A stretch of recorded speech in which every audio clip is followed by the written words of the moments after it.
Welcome to Mac Football Forever. I'm Alex Alvarado. That's Caleb Carter. This is our Mac Football YouTube talk show. You can follow us on Twitter at Mac Football Forever. You can follow us individually too, and I'll link you in the show notes. But Caleb, we're here to talk about Julian Edelman because he gone. Patriots? Okay. I mean, I sit over here and pretend to like pro football players on the Steelers because they went to Mac schools. So that's the one that's if we're here to give bona fides to people who deserve it, I guess Julian Edelman should get some shine, being a Mac guy. And I will begrudgingly say some nice things about Pittsburgh Steeler players who are from the Mac. So. Oh, that's right, because you're a Cincinnati fan. That's right. We should probably put that right here in the disclaimer. I'm a Lions fan. You're a Bengals fan. We're both MACTION nihilists. We've never seen good Mac football before, which is why I can't really explain how good Julian Edelman's football life really was, because it was pretty unique. Started out at San Mateo College because he's from California, didn't get recruited highly. You can see that even out of JUCO. Ended up going to Kent State, though. Was a speedy quarterback, was running the option, was doing all the Wildcat sort of stuff. Wasn't a phenomenal quarterback, but he was okay. Made a few plays. And then once he graduated, had to wait on a pro day, didn't get a combine invite. Bill Belichick eventually said, you know what, I don't know what position you're going to play, but you're going to play for us. And it was a 7th-round draft pick. And the rest is a weird history. He retired now. 11 years later, he was drafted in 2009. It's 2021. He retired on Monday. And I don't know. I mean, there's a lot of talk about – there is some – okay, let me say it this way. There's some talk about him being in the conversation for the Hall of Fame. Sure. And then there's a lot of conversation about some of the conversation about him being in the Hall of Fame. Right? That seems a fair apropos understanding of how the internet gets through these topics. Yes. Mm-hmm. But yeah, I mean, what was your thoughts when you saw the news that Edelman was, officially failed the physical or whatever, but announced his retirement? Well, the first thing I saw was terminated the contract without context, and so I'm thinking, oh gosh, how? I mean, I know he's getting to his upper 30s, but he can't be falling off that much. But it makes sense if he's retiring now. And I mean, as somebody who's gotten the most out of his body, quick dude, and does things, plays wide receiver position in a way that doesn't tend to have a super long shelf life in the NFL. It's really impressive what he's done and the type of role he's carved out in his career with the Patriots. I don't think he would need to be done. I think if he wanted to continue to play, that would very well could continue. It's also part of the reason why if in 2 months I hear Julian Edelman's going to sign a contract with the Buccaneers, would not shock me. Yeah, that's also true. But they would probably sign him closer to the end of the year because they don't need him in the regular season. They need him in the playoffs. Because that's where that's where a lot of the Hall of Fame argument stems from. Not the fact that he was never an All-Pro, he was never a Pro Bowler, but he was a Super Bowl MVP, the only Jewish Super Bowl MVP in history, and he's a 3-time Super Bowl champ because of everything he was able to do, for the team leading up to it. He was second in postseason history in receiving yards and receptions. Has a Super Bowl record for punt returns. Had the craziest Super Bowl catch ever since the David Tyree helmet catch, but the Edelman catch is way cooler. And it was the one when the Patriots were still tied with Atlanta in 2017. A little bit more than 2 minutes left to go in the game. He beat triple coverage, and it just bobbled around a half an inch from the ground, and he still got it through 2 guys' pair of legs that were jumbled up on the ground. Just an insane catch, insane career, man. And like you said, he carved out a niche for himself, on that team for so long too. This, we're going to talk about why this came up in terms of the Hall of Fame conversation. And most people who'd bring up, should somebody be in the Hall of Fame? You kind of just, if it's in a situation, you look at the statue, no, absolutely not a chance. Um, Edelman's one of the few people I would actually entertain it just because of their postseason exploits. So you already kind of ran through a few of them, but like he really does have the type of postseason accomplishments that very few people can attest to. Yeah, ever. it absolutely matters in the sport. Like when it comes to being a pro footballer, having that wherewithal to, not only get your team to that point, but help your team through the most important games of your new season year in and year out. Like I think that that deserves a conversation. Yeah, so can't really blame people for having that conversation. And I do think that what would hold him up has to. I mean, he's not considered one of the best players at his position in the sport at any time. No. Like that's like that has to be the thing that keeps him out. Right. Obviously, he doesn't have like the types of stats regular season wise to even have a chance. The only knock would be, look, he was an above average, really good receiver most like every year of his career. He reached some accomplishments no receiver ever did. When you combine their regular season and postseason exploits. And at the end of the day, did it for one of the best dynasties in sports. He was the most reliable, consistent receiver for one of the best dynasties in football history. So the conversation that we kind of want to carry over for this episode, we talk, there is a conversation of, Edelman's Hall of Fame case. Are there other Mack grads that are active in the NFL right now that, like Edelman, have a case for the Hall of Fame, maybe better or worse? We kind of have these guys broken up into tiers. It's not the hugest list in the world because there's not a lot of, one, Mack guys that make it into the league in the first place. Two, Mack guys that make it into the league, stay around and get multiple All-Pro, Pro Bowl, this, that, and the other. But there's some names that are probably already coming to mind for you. The tiers that we haven't broken them up into are obvious yeses, guys that have a good case, still has some work, and the I don't know, doubt it crew. There's also some very good, very young players. But for the most part, a lot of these very good, very young players, like I said, have not had any All-Pro or Pro Bowl selections to go along with their resume so far. Still a lot of work that can be done, but not the best starts for them. Still, let's look at these tiers because there's like one each for each of these guys. Let's start with the obvious yes. Who is our obvious yes? This guy is going to the Hall of Fame. So I think even as easy as it is for me to want to knock Ben Roethlisberger, he carried over historic type offensive numbers for a very, very good Miami team into one of the most consistent arms in the NFL, leading an offense that will always find a way to pick up yards and win games pretty much no matter what. It's infuriating to watch as a fan of the Bengals, as I've already noted. He's been frustrating AFC defenses for years because they will get theirs pretty much no matter what. He's dropped off, obviously, but I mean, the dude just takes so many hits and just, he's a big dude. He just plows through people and has been shaking off defenders to avoid sacks for years and extending. Beer is the best medicine for him, really. I mean, seriously, like that, the beer gut keeps him going, I guess. I mean, at the end of the day, I don't like Ben. There are things about his personality I don't like. He's got a background I don't like. That said, I think he's a Hall of Famer. Look at Alex has a list of some things, and I mean, the expectations were high right from the get-go. He was a 11th overall pick, and then just started picking up accolades from there.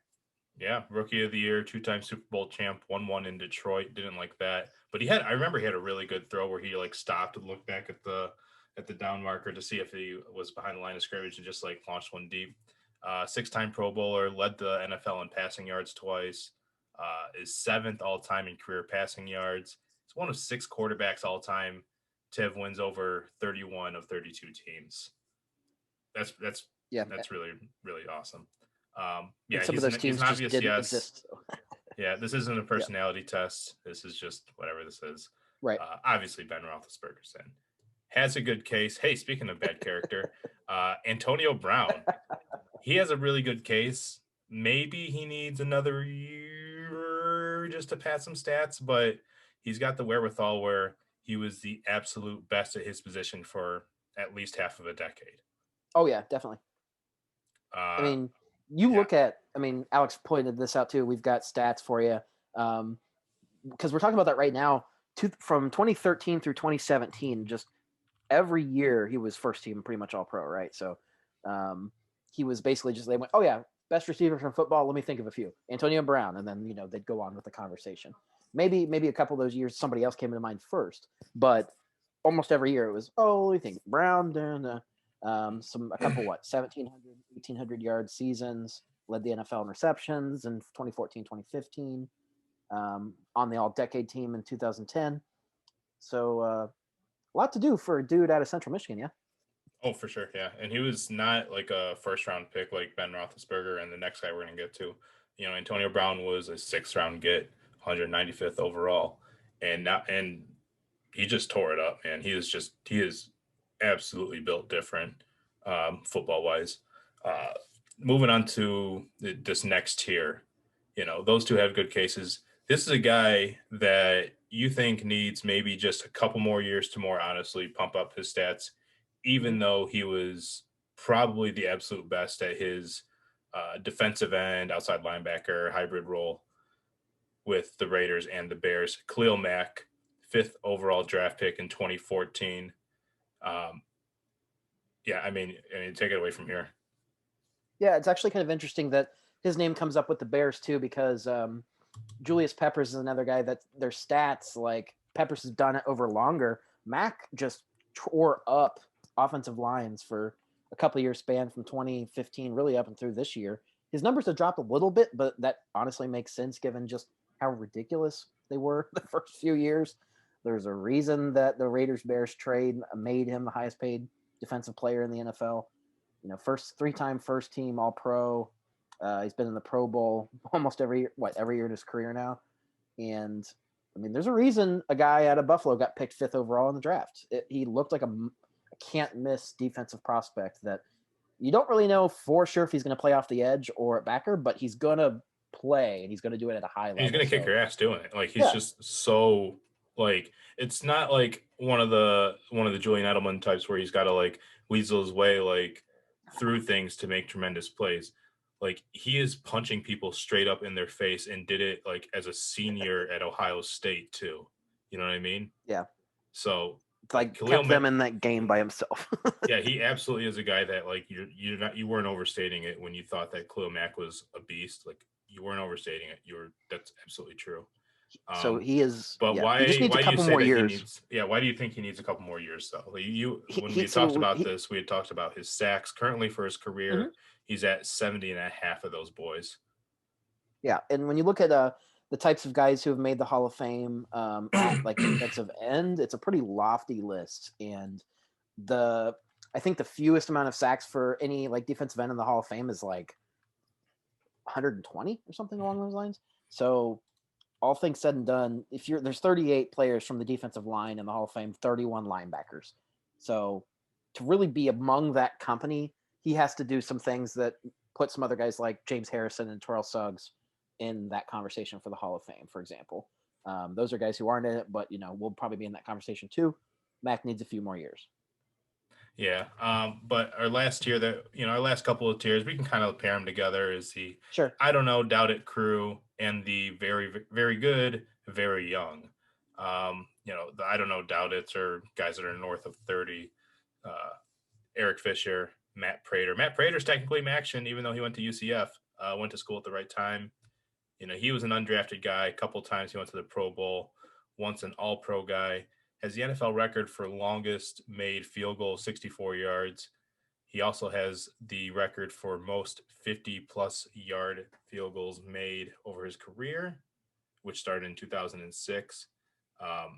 It's just way too fucking hard for kickers to make it in, no matter how many deep ones you have over your career. It's a great trivia question. It's not enough for the Pro Football Hall of Fame, unfortunately. What he needs is he has to play like 10 or 11 more years. And he needs to be a starter that whole time. Yeah. Like he would absolutely need like literally to kick on first down. Sure. Just kick 50 field goals a year, every year. And Eric Fischer, the former number 1 overall draft pick for Kansas City, spent his whole career there. He's currently a free agent, was a right tackle and then pretty much left tackle his whole career though. Never an All-Pro, twice a Pro Bowler, made 2 Super Bowl appearances over the last couple of years, has a ring from 2020 when they beat San Francisco. But like I said, like it was never like at the top of, his weight class, but he did, I think just for the fact that he did, have a solid career, at least a solid career when healthy. And he was healthy for 90% of his snap, like 90% of his games. I think he lived up to being a number 1 overall draft pick. So I don't think he was a bust by any means. No, I mean they made him serviceable on several Super Bowl runs, and if the entire point of drafting somebody at that point, and you're not drafting the athlete of a generation or of the year or whatever, then you're picking the most serviceable guy that you're completely confident will be the cornerstone of a championship winning franchise, and that's what he was. That's what he's been. It's still a shock to me they let him go, but I know what they were doing with the cap, so it is what it is. And the very good, very young guys, just to wrap this up, none of them have been Pro Bowlers or All-Pro selections, but they're still really good, and we just kind of wanted to point them out because they're just whatever. We're all Mac nerds trying to watch the NFL every once in a while. Give him some shine. Kareem Hunt, at least in his rookie year, led the league in rushing with a little over 1,300 yards. Corey Davis is a former first-round draft pick. He didn't have the best. He still hasn't had the best career, but recently he's moved to the Jets, so he's going to be catching passes from Zach Wilson. So hopefully he'll get more stats there. Kenny Golladay, he led the NFL in touchdowns in 2019, I think it was 2018 or 2019, one of the two.